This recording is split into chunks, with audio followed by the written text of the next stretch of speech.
सिर्फ तुम, जब प्यार बन गया नासूर। लेखक असलम कोहिरा।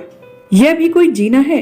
न खुलकर बोल सकते हैं, न हंस सकते हैं और न ही कहीं घूम सकते हैं। रोज रोज की घुटन से तंग आकर आखिर मोनिका फटी पड़ी। यही तो परिवार है, जहाँ सबके लिए जगह है, प्यार है। जिन्होंने हमें योग्य बनाया उनके लिए भी तो हमारे कुछ दायित्व हैं। अनुपम ने उसे समझाना चाहा। अब वह जमाना नहीं रहा अनु। आज हर परिवार इस बात को अच्छी तरह समझता है कि पति पत्नी को अपने मन मुताबिक जीवन जीने का अधिकार है और तुम हो कि अपने आप बड़प्पन का बोझ ओढ़े पड़े हो। इस घुटन भरे घर में तो सारे सपने बिखर गए मेरे। मोनिका की भ्रुकुटियां तन गईं। मुझे नहीं मालूम था कि तुम इस तरह के सपने पाले बैठी थी। मुझे भी नहीं पता था कि तुम्हारे साथ अपना जीवन बर्बाद करने जा रही हूँ। प्रेम विवाह से आह्लादित मोनिका पति के प्यार में खुलकर जीना चाहती थी, लेकिन परिवार में ऐसी स्वतंत्रता के लिए जगह नहीं थी।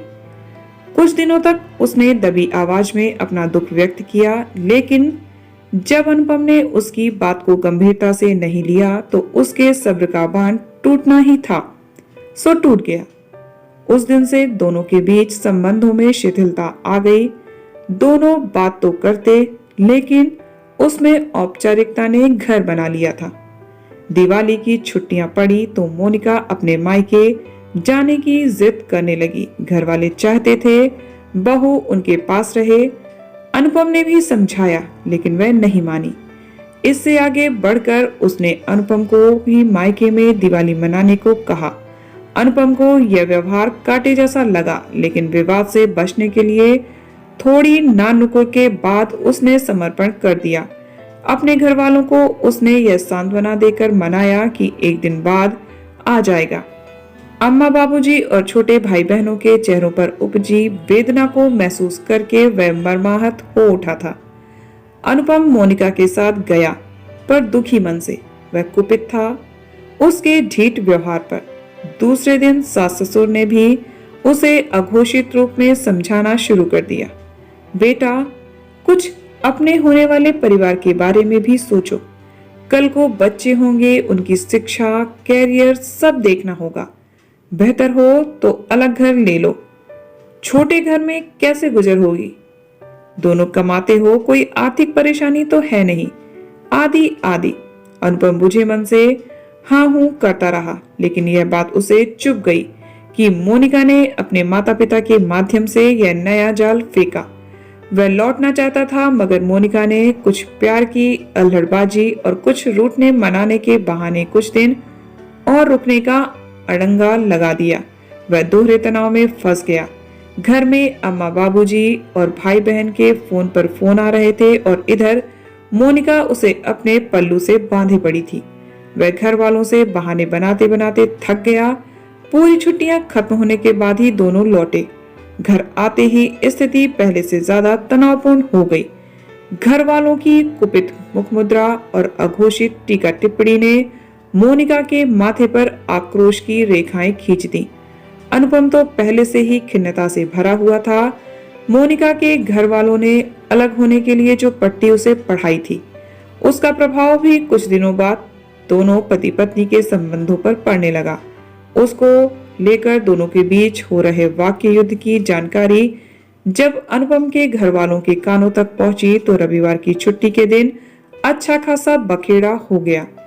हमारे यहाँ शुरू से ही सारी बहुएं घर में ही रहती आई हैं। अलग होने के संस्कार नहीं है हमारे। अम्मा ने मोर्चा संभाल लिया। अब समय बदल गया है, पहले जैसी बातें नहीं थोपी जा सकती। मोनिका ने अम्मा की बात को काटा तो अनुपम की भौहें तन गई। उसने मोनिका को समझाना चाहा, लेकिन विवाद और तर्कों का सिलसिला थमने की बजाय और बढ़ता गया। इस पर मोनिका ने अपने मायके में फोन करके आग में घी डालने का काम कर डाला। कुछ देर में उसके मम्मी पापा भी आधम के। जैसी मोनिका वैसे ही उसके घर वाले। पापा तो चुप रहे, लेकिन मम्मी ने अनुपम और उसके परिवार वालों को काफी खरी खोटी सुना डाली। मामला शांत होने पर मोनिका के मम्मी पापा तो चले गए, लेकिन अनुपम के अंदर अपमान की ग्रंथि भर गए। इस घटना से अनुपम और मोनिका के बीच संबंधों में आई तनातनी एवं टूटन और बढ़ गई। इससे मुक्ति पाने और मोनिका के लगातार जिद पकड़े रहने पर अनुपम ने अलग रहने पर सहमति दे दी। हालांकि वह स्वयं और उसका परिवार इसके पक्ष में कतई नहीं था। कॉलेज के परिसर में कोई क्वार्टर खाली नहीं था, इसलिए पास में ही एक मकान किराए पर लेकर दोनों उसमें शिफ्ट हो गए। मोनिका अपनी इस जीत पर अंदर ही अंदर जश्न मना रही थी। उसने सोचा अब अपने लटकों झटकों से अनुपम की सारी नाराजगी दूर कर देगी, लेकिन ऐसा नहीं हुआ, क्योंकि अनुपम के अंदर मोनिका के सामने विवश होकर झुकने और स्वयं एवं परिवार को अपमानित किए जाने का कांटा लगातार चुभ रहा था। इसके प्रतिकार में उसने मोनिका के परिवार से संबंध औपचारिक स्तर तक सीमित कर लिए। जब कभी मोनिका के परिवार के लोग आते तो वह उनमें कोई रुचि नहीं लेता। ऐसे अवसरों पर अक्सर वह घर से बाहर चला जाता और बहुत देर बाद लौटता। अनुपम के इस व्यवहार के कारण मोनिका के अंदर भी अपमान का जहर भरने लगा। इसकी परिणति पहले हल्की बहस, फिर आरोपों के तीखे बाण और फिर कई दिनों के लिए संवादहीनता के रूप में होने लगी। उनके बीच ऐसा परिवेश निर्मित हो गया जिसमें दो व्यक्ति साथ तो रह रहे थे, लेकिन दोनों अकेले।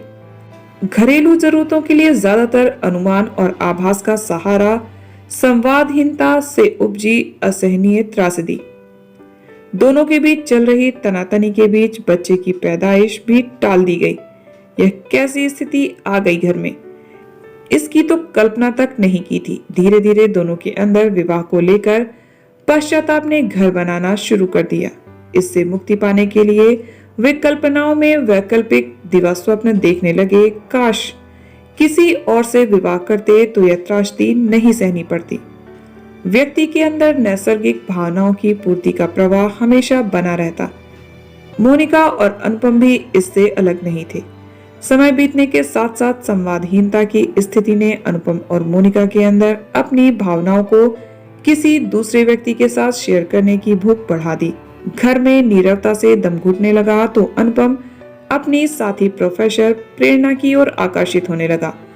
कंचन काया और सौंदर्य से परिपूरित प्रेरणा ने कुछ माह पूर्व ही ज्वाइन किया था। अनुपम उसकी ओर खिंचा जा रहा था, लेकिन प्रेरणा को तो जैसे कोई मतलब ही नहीं था। वह सामान्य संबंधों तक ही सीमित रही।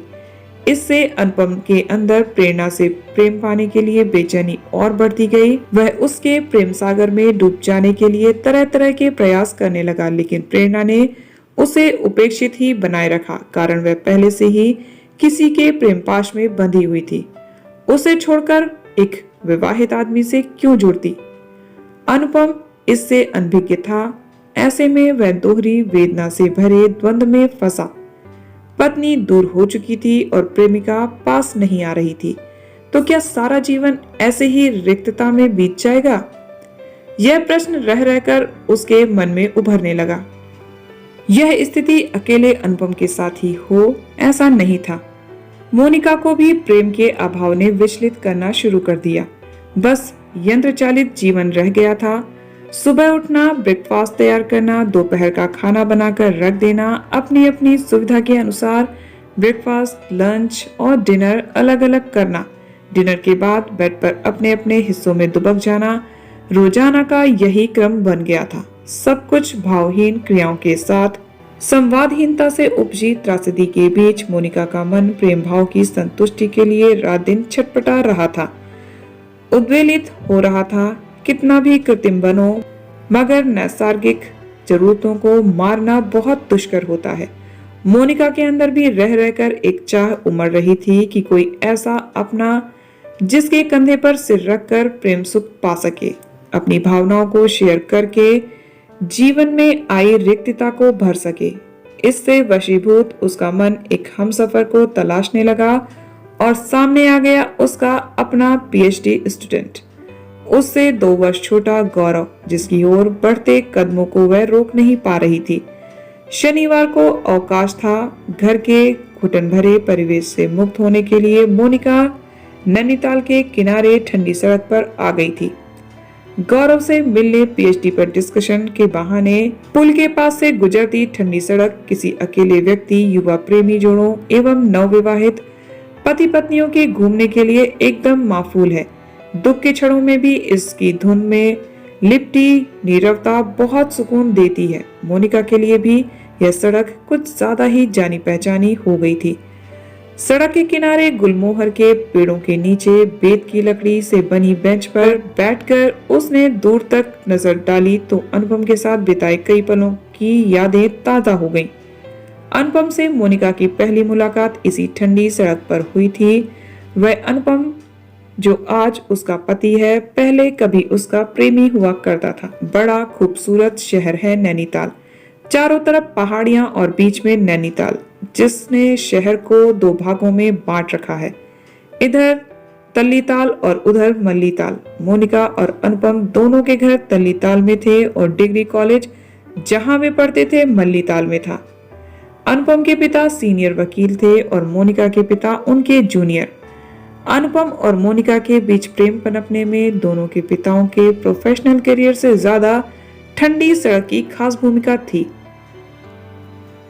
इसी सड़क पर आते जाते ही तो उनके बीच नजदीकियां बढ़ी थी। फिर एक दिन इसी जगह घने कोहरे के बीच दोनों ने एक दूसरे को प्रेम पाश में बांधने की स्वीकृति दी थी। दोनों निकले तो थे कॉलेज जाने के लिए, लेकिन चल पड़े प्रेम की राह पर। उस दिन कोहरे के बीच बेंच पर बैठे दोनों घंटों ओवरकोट और शॉल में छिपे आपस में लिपटे रहे थे। कहीं अलग ना हो जाएं, पोस्ट ग्रेजुएशन का आखिरी साल है हमारा।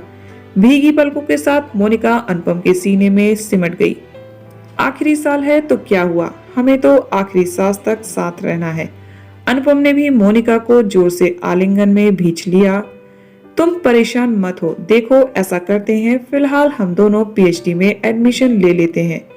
3 साल तक तो मिलना पक्का। अब तो खुश। मुझसे कभी अलग मत होना अनु, अपने जीवन में किसी और को जगह मत देना प्लीज।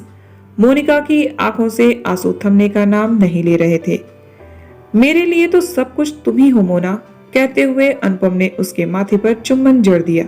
अनुपम के पीएचडी के सुझाव ने मोनिका को जैसे नया जीवन दे दिया हो। बहुत देर तक दोनों एक दूसरे के प्रेम पाश में बंधे आनंद के सागर में डूबे रहे। समय के साथ साथ उनके बीच प्रेम बढ़ता ही गया। इसकी भनक जब दोनों के परिवार वालों को लगी तो परिपक्वता और बाधा रहित संबंधों को परिणय सूत्र में बांधने में उन्होंने भी खुले मन से सहमति दे दी। सुखद संयोग कुछ ऐसा बना कि पीएचडी की डिग्री पूरी होते ही उनके जीवन 2 उपहारों से खिल उठे। न केवल वे विवाह के अटूट बंधन में बन गए, बल्कि कुछ समय बाद दोनों को उसी कॉलेज में सहायक प्राध्यापक का जॉब भी मिल गया। मोनिका के ससुराल में सास ससुर, छोटा देवर, छोटी ननद से मिलकर बना परिवार था। परेशानी बस यही थी कि घर बहुत छोटा था। मोनिका और अनुपम सुबह साथ ही कॉलेज निकल जाते और शाम को लौटते। उसके बाद थकी हारी मोनिका को घर के काम में जुटना पड़ता। घर वाले नौकरानी रखने को राजी नहीं हुए। तर्क दिया कि उनके परिवार में ऐसा कभी नहीं हुआ और फिर 2 बच्चों का विवाह भी तो करना है। मोनिका ने सोचा था नए घर में अनुपम के प्रेमांकुर को हरे भरे पौधे का रूप दे देगी, लेकिन उसके सपने बिखरते चले गए, जिन्हें समेटने के लिए अब उसकी कल्पना में था गौरव। आखिर कोई तो हो जो सूखते जीवन को प्रेम रस से तृप्त कर सके। इसके लिए उसने गौरव का साथ पाना चाहा, लेकिन तमाम कोशिशों के बावजूद गौरव अभी तक उसका अपना नहीं हो सका था। इसका कारण था गौरव स्वयं अपनी एक क्लासमेट के प्रेम सागर में डूबा हुआ था। मोनिका को इसका पता नहीं था, सो गौरव की ओर से मिल रही उपेक्षा के उपरांत भी वह उसके साथ एक तरफा प्रेम के मोहपाश से स्वयं को मुक्त नहीं कर पा रही थी। भले ही ठंडी सड़क का रोमांस भरा परिवेश प्रेमियों और नवविवाहितों के प्रेमालाप का बरसों से गवाह रहा हो उसकी ही तरह, लेकिन अब वह अकेली थी, ना तो पति साथ में और ना ही प्रेमी। गौरव का इंतजार करते करते बहुत देर हो गई, लेकिन उसका कहीं अता पता नहीं था। पति और कल्पना में समाये हुए प्रेमी के बीच द्वंद्वात्मक स्थिति से हताश वह देर तक भीगी पलकों के साथ झूले को निहारती रही। फिर चल पड़ी घर की ओर। वह घर जो अब घर नहीं बल्कि मकान का ढांचा भर रह गया था।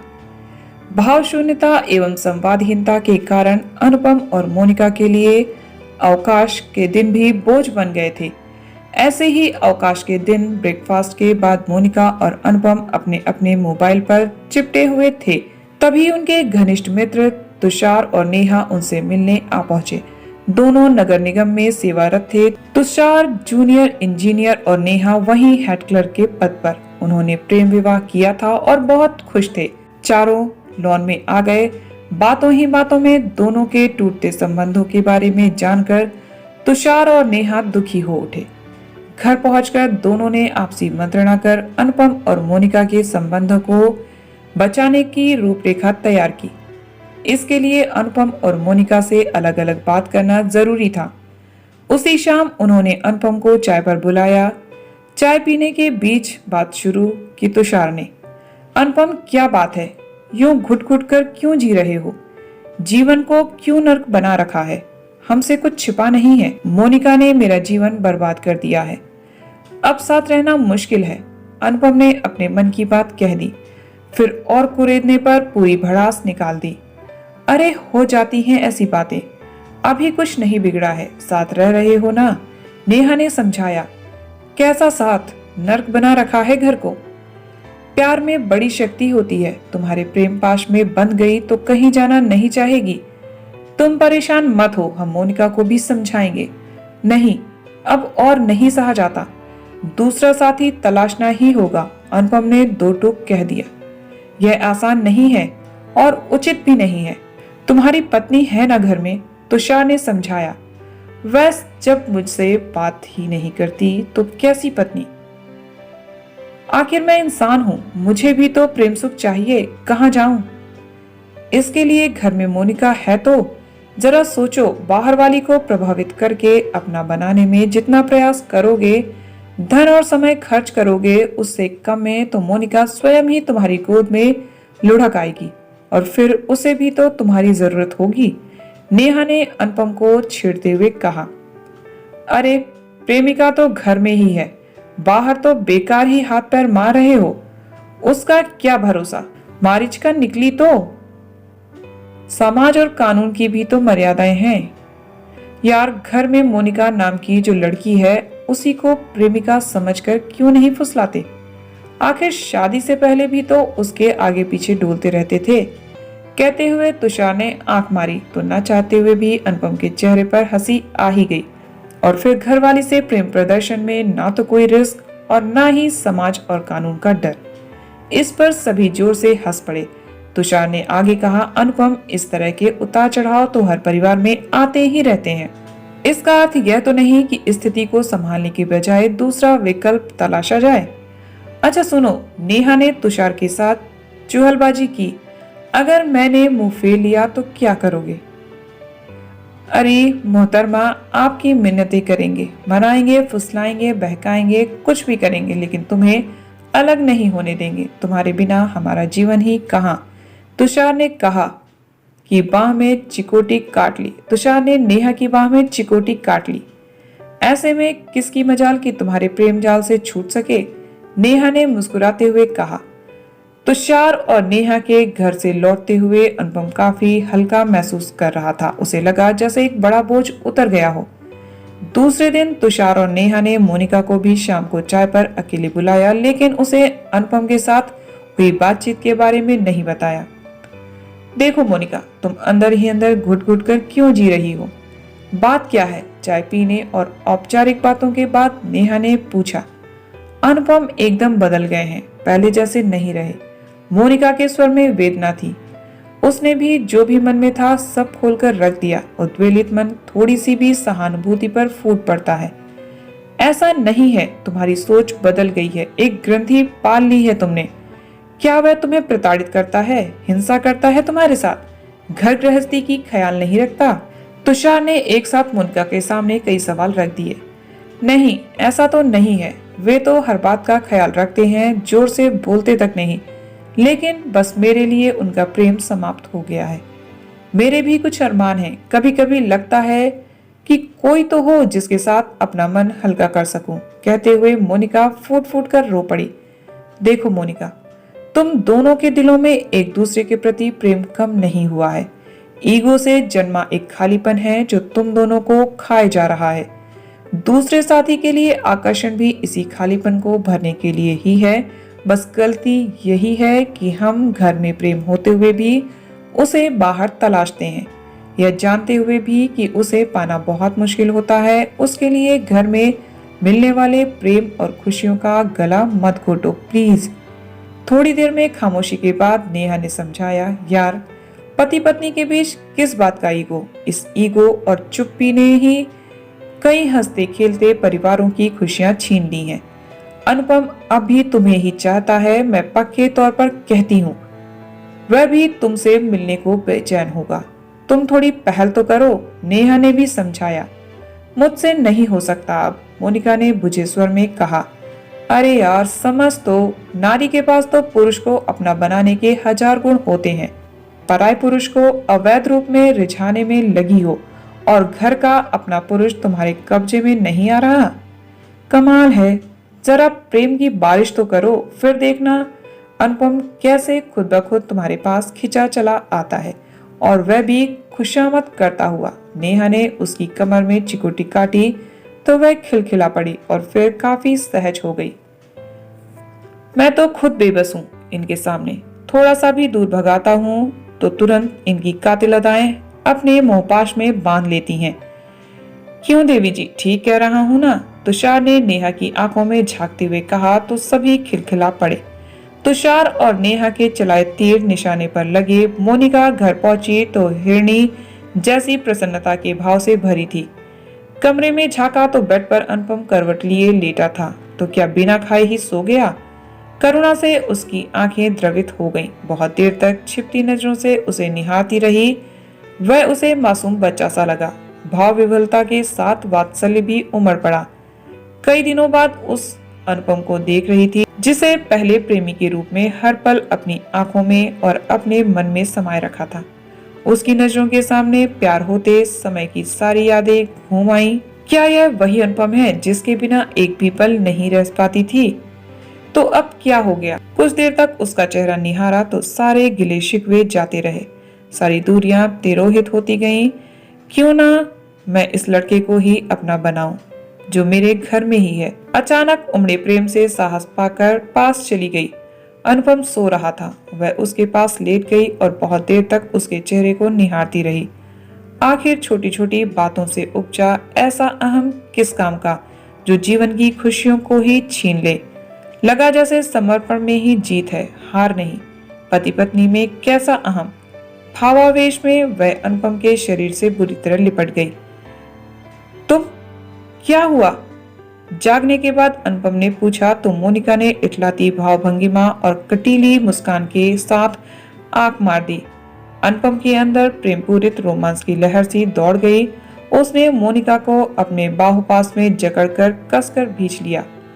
कहाँ थी इतने दिनों से? मोनिका उसकी बाहों की जकड़न में कसमसाती रही, एक अलौकिक सुख के साथ। बहुत देर तक दोनों यूं ही एक दूसरे की बाहों में समाये रहे। फिर अनुपम ने कहा, मेरी ही गलती थी मोना, तुम्हें छोड़कर बाहर खुशियां तलाश रहा था, जबकि मेरी सबसे बड़ी खुशी मेरे घर में ही थी। मुझे माफ।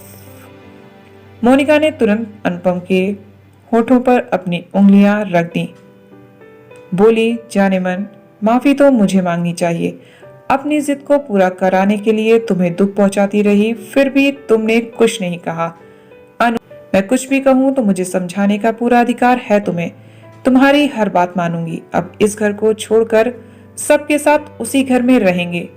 भूल जाओ पुरानी बातों को, हम घर आते जाते रहेंगे। मुझे विश्वास है कि परिवार के लोग हमारे अलग रहने की स्थिति को समझ सकेंगे। थोड़ा रुककर वह फिर बोला, मोना, मैं तुम्हें एक सजा देना चाहता हूँ। क्या? मोनिका चौंकी। एक पल के लिए भी बातचीत बंद मत करना। जवाब में मोनिका ने अनुपम के होठों पर अपने होठ रख दिए और उसके शरीर से कसकर चिपक गई। दिलों की तेज होती धड़कनों के साथ दोनों प्रेम रस में डूब गए। उन्हें लगा कि पति पत्नी के बीच का प्रेम ही यथार्थ है, परिपूर्ण है। उसे दूसरों में तलाशने की जरूरत नहीं। दूसरों से प्रेम की चाह रखना एक मारीचिका के अतिरिक्त और कुछ भी नहीं। प्रेम के विकल्प के दिवा स्वप्न से अब उनका मोहभंग हो चुका था। तो दोस्तों, इसी तरह की ढेर सारी कहानियों के लिए चैनल को सब्सक्राइब जरूर कर लीजिएगा। मिलते हैं नेक्स्ट वीडियो में एक और नई कहानी के साथ। तब तक आप सब हंसते रहिए, मुस्कुराते रहिए, खुश रहिए। Bye bye, take care.